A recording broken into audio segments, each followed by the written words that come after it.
Bem, gente, tudo bem? Vamos ver hoje um pouco sobre notação científica. A gente tem duas formas de escrever um número em notação científica. Ou quando a gente tem um número muito grande, ou quando a gente tem um número muito pequeno. E o que significa escrever um número em notação científica? Quando a gente tem um número muito grande, a gente pode reduzir a escrita desse número. E a mesma coisa quando a gente tiver um número muito pequeno, tá? A gente tem que observar que quando a gente vai escrever um número em notação científica, a gente vai estar trabalhando com a potência de base 10. E a gente tem uma regra, e a regra é a seguinte: a gente precisa ter um número real. E o que significa ser um número real? O número real é formado pela união do conjunto dos números racionais com o conjunto dos números irracionais. Aí você me pergunta, mas o que é o conjunto dos números racionais? Também nada mais é que a união do conjunto dos números naturais, que são aqueles números do zero até o infinito positivo, com o conjunto dos números inteiros, que é justamente pegar o conjunto dos números naturais e acrescentar todos aqueles números negativos. Então vamos ter números negativos infinitos, o zero, e números positivos também infinitos. Então a gente tem o conjunto dos naturais, união com os inteiros, agregam o conjunto dos números racionais, que a gente também pode ter dentro dos racionais os números decimais, que são justamente os números que vamos utilizar na nossa notação científica, e também fazem parte do conjunto dos números reais, o conjunto dos números irracionais, que são aqueles números, por exemplo, o π, que são números justamente que a gente não pode tratar como números racionais, que é o caso da nossa dízima periódica, beleza? Então aqui é o seguinte, primeira regrinha é, a gente tem um número bem grande, a gente tem que transformar ele num número real, sendo que esse número real tem que estar entre 1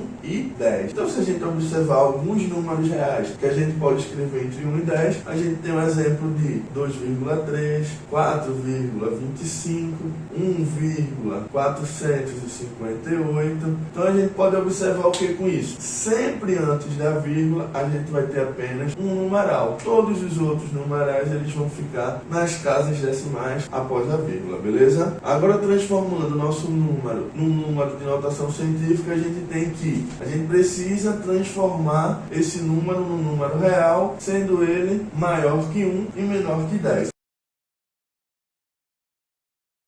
Se a gente observar o número, a gente tem o seguinte: 6 bilhões 590 milhões. A gente tem que pegar os números acima de zero para a gente verificar como eles vão ficar posicionados. Então a gente tem esses três números aqui, ó, 659. Mas a gente lembra aqui, a gente tem que pegar o número e transformar ele num número real, sendo que maior do que 1 e menor do que 10. Então a gente tem que posicionar a vírgula justamente entre o 6 e o 5, formando o número 6,59. Precisamos observar que a vírgula ela sempre vem posicionada após o último zero. Então a gente vai multiplicar isso por 10, porque no início eu disse que é uma potência de base 10, e a gente só vai ter que contar quantas casas a gente andou com a vírgula até ela chegar onde construímos o nosso número real. Então aqui a gente andou 1, 2, 3, 4, 5, 6, 7, 8, 9 casas. Já que andamos 9 casas decimais, vamos posicionar no expoente da nossa base 10 com o valor 9, beleza? Agora, no caso da gente ter um número muito pequeno, que esse número já está posicionado com a vírgula, precisamos também transformar esse valor num número real maior que 1 e menor do que 10. Vamos fazer o seguinte: temos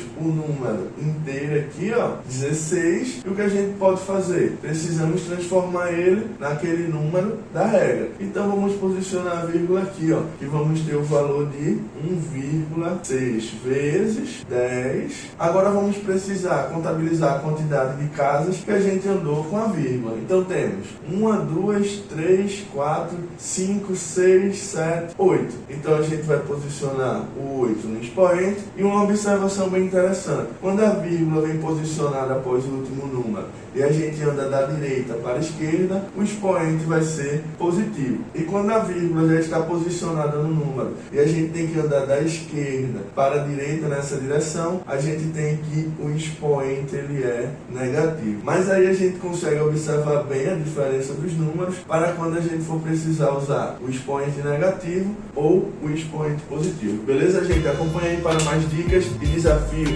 É nóis!